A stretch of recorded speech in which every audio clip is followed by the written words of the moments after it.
Ko'rib turganingiz bu chuvalchang. Videoni oxirigacha ko'rsangiz, uning qaysi kasalliklar uchun davoli xususiyatlari borligini bilib olasiz. Chuvalchang revmatizm, artrit, artroz, suyaklar, bo'g'inlar va umurtqa kasalliklarini davolash xususiyatlariga ega. Undan qanday foydalansa bo'ladi? Buning ikkita usuli bor.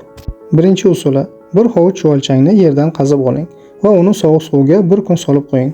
Bu vaqt mobaynida u ichidagi barcha tuproqlarni tupurib tashlaydi.